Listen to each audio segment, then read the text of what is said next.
Popeye est un personnage de fiction créé en 1929.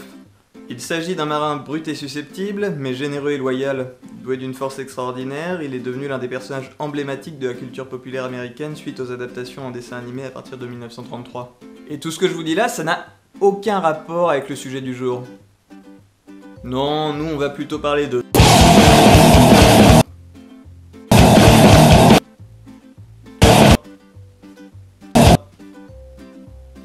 et plus exactement d'héroïne. L'héroïne, on l'obtient en faisant des incisions dans la capsule du pavot somnifère. Il y a un latex qui se forme et qui, en séchant, donne ce qu'on va appeler l'opium. Il contient un mélange de plein de substances psychoactives qu'on appelle les opiacés et dont les plus connus sont la morphine et la codéine. L'héroïne, elle, on la synthétise chimiquement à partir de la morphine. Globalement, la morphine elle est plutôt utilisée à des fins médicales pour ses propriétés antalgiques, antitussives et même constipantes. L'héroïne quant à elle, c'est la version utilisée dans le trafic de drogue. Elle se présente sous forme de poudre la plupart du temps, qui peut être sniffée ou dissoute et injectée en intraveineuse.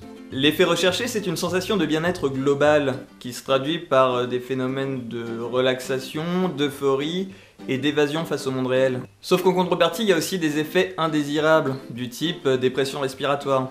C'est-à-dire que les poumons vont se mettre à avoir des mouvements de faible amplitude et très rapides, ce qui ne permettra plus d'oxygéner les tissus correctement. Et c'est ce qui est responsable de la mort en cas d'overdose. Mais le véritable gros problème des héroïnomanes, c'est la dépendance. Grosso modo, les opiacés vont se fixer à des récepteurs qui sont ceux de nos endorphines à la base. Les endorphines, ce sont des substances endogènes qui sont sécrétées au cours d'efforts physiques intenses, d'excitation, de douleur et même au cours de l'orgasme. Le problème, c'est que quand les opiacés miment l'action des endorphines, ils restent fixés au récepteur un certain temps sans pour autant prolonger l'effet. Et ça a pour conséquence que l'organisme va cesser de sécréter ces endorphines.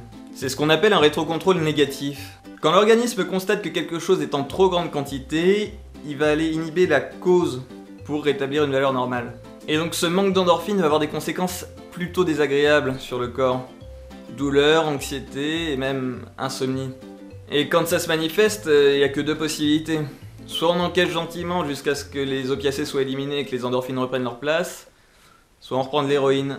Sauf que, comme les opiacés mettent du temps à être éliminés, il y en a toujours qui restent fixés, donc il va falloir augmenter la dose de base pour obtenir le même effet que la fois précédente. C'est le cercle vicieux de l'accoutumance et de la dépendance. Et plus on consomme, plus le sevrage sera difficile. C'est pour ça qu'il faut bien comprendre que les toxicomanes sont avant tout des malades, qu'il faut aider et traiter. À partir du moment où ils sont entrés dans le cercle vicieux, c'est très difficile pour eux d'en sortir tout seuls et sans aucune aide. Alors on va justement essayer de voir maintenant comment on peut prendre en charge médicalement ces patients. Dans les années 80, il y a une molécule qui a été mise au point qui s'appelle la buprénorphine, qui a été synthétisée à partir de la thébaïne, un des composants de l'opium, et qu'on a longtemps utilisé comme antalgique, comme un équivalent de morphine en fait.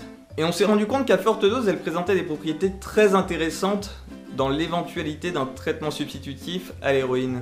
Pourquoi intéressante? Parce qu'il s'agit d'un agoniste partiel au récepteur de l'héroïne. Quand un ligand se fixe à un récepteur et qu'il induit l'effet maximal possible, on appelle ça un agoniste entier. Quand un ligand se fixe à un récepteur et qu'il n'induit aucun effet, quelle que soit la dose, on appelle ça un antagoniste. Un agoniste partiel, c'est un ligand qui va se lier au récepteur mais qui induira un effet toujours inférieur à celui de l'agoniste entier, quelle que soit la dose.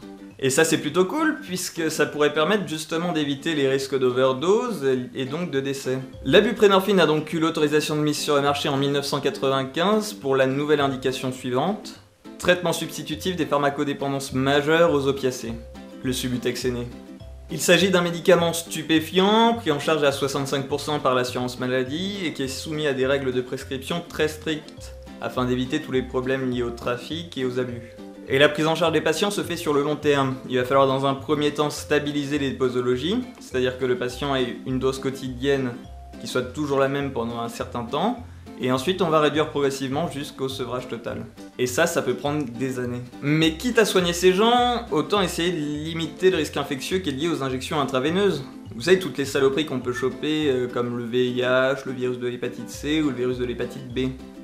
Les mêmes choses qu'on peut choper avec des relations sexuelles non protégées. La présentation du médicament se fait donc sous forme de comprimés sublinguaux. Le comprimé fond sous la langue et le principe actif est directement libéré dans le réseau sanguin, grâce à l'énorme réseau sanguin qu'on a sous la langue. Ça permet d'avoir un effet beaucoup plus rapide que les simples comprimés qu'on avale, et ça évite aussi tous les problèmes liés à la métabolisation de la substance par le foie. C'est-à-dire que tout ce qu'on avale est d'abord absorbé par l'intestin, puis filtré par le foie avant d'être envoyé dans la circulation générale. Et qui dit comprimé dit excipient. Faut bien comprendre qu'on peut pas faire un comprimé avec simplement 2 mg de principe actif qu'on comprime. Il faut rajouter tout un tas de substances pour que le comprimé ait la forme qu'on connaît. Mais les excipients, sauf en cas d'allergie, ils posent quasiment jamais de problème. Sauf si, malencontreusement, on en vient à détourner le comprimé de son usage initial. À force de s'injecter de l'héroïne, certains en viennent à avoir le besoin de s'injecter tout un tas de trucs. Un peu comme le fumeur qui a besoin de reproduire le geste. Et donc ces personnes ne peuvent pas se contenter d'un simple traitement substitutif par voie orale. Ils doivent donc se démerder pour dissoudre le comprimé et se l'injecter. Et le fait de détourner un médicament de l'usage qui lui est prévu à la base, on appelle ça un mésusage du médicament. Et donc c'est là que les excipients vont commencer à poser problème. Quand on achète de l'héroïne, ils se présentent sous forme de poudre, il y a aussi des excipients ok, mais ils sont prévus pour être injectés. Donc ça se dissout plutôt facilement et ça pose pas trop de problèmes avec le sang. Mais quand le matériau de base n'est pas prévu pour ça, ça peut causer quelques complications. En l'occurrence, les excipients du Subutex et le sang ne font pas de très bon ménage. Et au bout de quelques temps, à force de s'injecter du Subutex, certaines personnes peuvent voir apparaître des phénomènes de gonflement au niveau des extrémités. Et c'est ça qu'on appelle le syndrome de Popeye. Alors il faut savoir que c'est un phénomène qui est très lentement réversible, ça peut prendre des années à disparaître, et aussi que ça se manifestait beaucoup plus souvent quand les gens s'injectaient le générique du Subutex. Et ce problème de mésusage, il soulève à lui seul tout un tas de questions.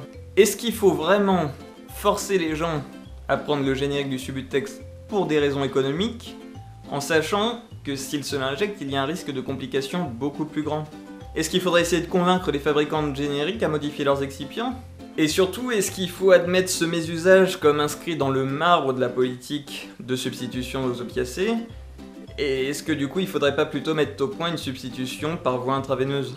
Et chacun doit avoir son propre avis là-dessus. Moi personnellement, le mien, c'est que... Se droguer c'est mal, il ne faut pas vous droguer. Si vous vous droguez c'est mal. Voilà.